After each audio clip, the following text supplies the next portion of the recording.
Welcome back to CFB Enthusiasts, guys. My name is Jimmy. Texas gets a well-needed win, 52-37 over Arkansas in a game that kind of went how I thought it would go. A offensive clinic by both teams.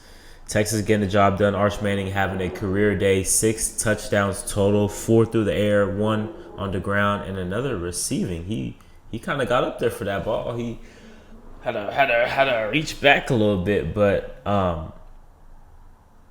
good win for Texas. Arch needed that to kind of get back on the right track. The previous 2 games before the Georgia game, Arch started to find himself a little bit. He started to look a little bit better pretty much since the fourth quarter of the Mississippi State game, right? We turned it on in that game. He throws like 3 fourth quarter touchdowns, and overtime we end up winning it.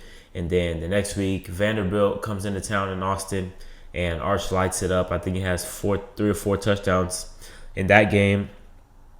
Obviously halted by the momentum halted by Georgia and their defense. And I felt like Arch didn't even play bad in that game. I just felt like he didn't have a chance. He wasn't only playing against Georgia and their defense, who ended up getting some pressure on him, but he was playing against his own damn receivers who were dropping passes left and right. And then obviously there was like a 10, 12 minute stretch of gameplay where Arch didn't even see the field because Georgia had that sequence where they had the long touchdown drive, onside kick, another touchdown drive. So Arch had a lot going against him in the Georgia game, and I thought he played well with the opportunity he did get. In this game, he just picked up right here where he left off. I love how he's seeing the field. I love how he's accurate, on time, on target. He's in rhythm, and that's married with Sark's play calling as of late. I think the play calling's been a lot more favorable for Arch and helping him get into rhythm and stay in rhythm. We had a lot of deep shots today, which this is probably the most, not probably, this is easily the most we've thrown the ball downfield all year long, and with good reason. Arkansas's secondary and defense overall is terrible. So I love what I saw from him. He goes through his progressions, and I think the mechanical issues have been solved because he's not rushing in his own mind. I think earlier in the season he was rushing, he was pressing a little bit too much, and the timing of the offense was thrown off.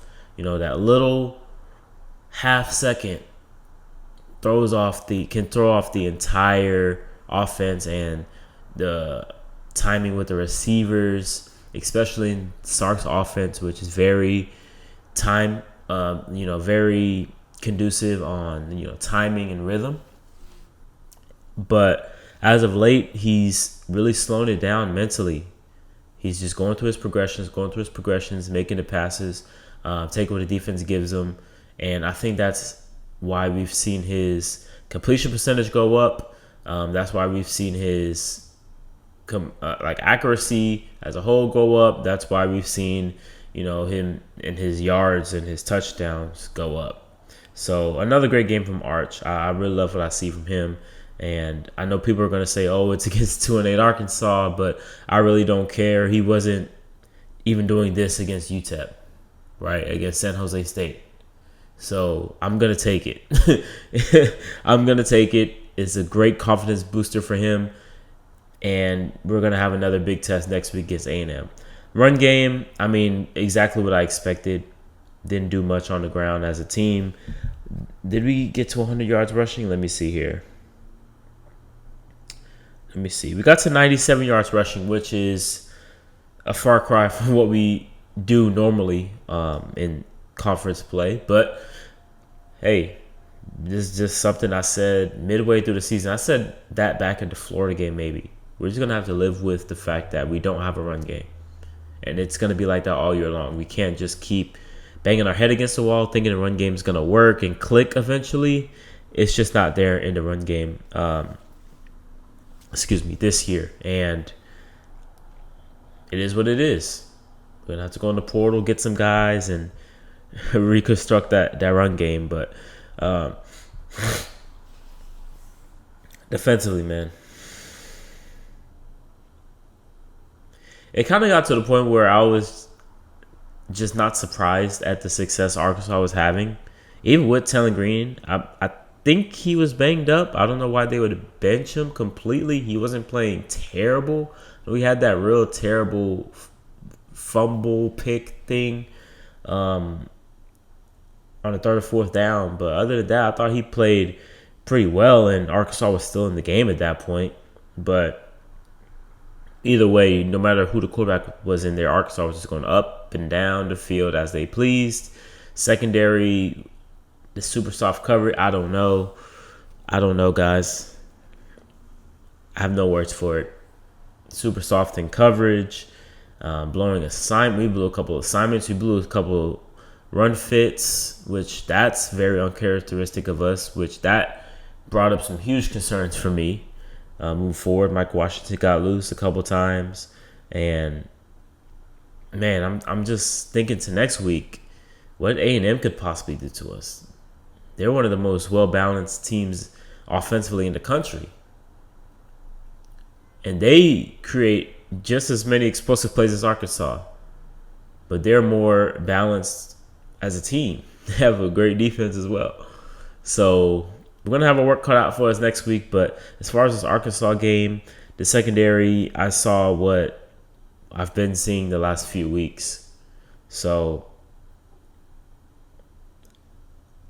that A&M game is going to be really, really tough. Hit the road. I feel like we're going to have to make some personnel changes in the back end coming next season. I'm thinking big picture now. I think we're going to make some changes next season, bring in some guys. But this secondary has been underwhelming for me for a large part of this season. And it sucks because I feel like our front seven is just almost as good as anyone in the country. I know we're going to be without Ty Anthony Smith in the first half versus A&M. That's huge. He had the targeting call. We might not have Anthony Hill either. So it sounded like our top two linebackers are going to miss at least the first half of the A&M game. That's huge.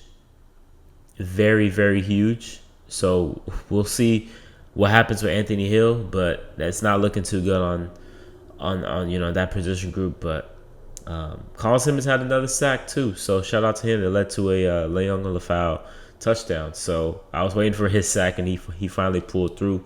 But all in all, I think it's a good win considering that this was a very scary game for me coming into it. I know a lot of Texas fans felt good about it. I didn't, just because styles make fights, and I knew that Arkansas was going to come out and put up some points on the board. They're too dynamic as an offense. Taylor Green's too dynamic of a quarterback for them not to. Combine that with the fact that our issues in the back end have been severe. I was like, yeah, they're going to put up some points on us. I just have to mentally prepare for it. But in the second half, I think we really buckled down when Taylor Green was in the game in the early part of when the backup came at KJ Jackson came into the game. But after that, KJ Jackson ended up with 200 yards passing. And he came in mid to late third. So, I don't know. I know we had a lot of secondary, second and third level guys in there. But I don't know, man. You know what I want to know? How many yards has Texas given up in the last 3 fourth quarters? Against Arkansas, against Georgia, against Vanderbilt. I wonder how many yards Texas has given up in those couple of games in the fourth quarter. But that's going to wrap it up. I'm not going to make too much of this game against Arkansas. They're terrible, but I do love what I saw from Arch Manning. Hopefully he can continue this, and I really want to see him play, maybe not to this degree, 6 touchdowns, but I want to see him play a really good game against a really good team. Now, he played okay in that Oklahoma game. He was more like a game manager and didn't lose us the game, which at the time that was one of his better performances of the season. But I want to see him play a little bit better than that, but against Texas A&M. So it's Friday, so Black Friday will be huge for him to, make some more believers, I guess you could say. I know that he's not worried about that. Sark and Texas aren't worried about who's on Arch's side and who's rooting for the guy and all that. But it's going to be really good to kind of shut up the naysayers a little bit that kind of are calling Arch a front runner, saying he only plays good against teams that are below 500 or teams that aren't that talented. And, he can put a lot of that to rest on Friday at versus Texas A&M at home. But we'll see. But this is Jimmy with CFB Enthusiasts. Make sure to stick around because we will have a recap of Week 13 tomorrow with the boys. Me, Pat, and Jacob will recap Week 13's games. Not the greatest slate, but we'll recap that, and then we'll talk about our Heisman picks and other stuff. All right, so make sure to stay tuned for that. Other than that, this is Jimmy for CFB Enthusiasts. I'm out. Hook 'em always.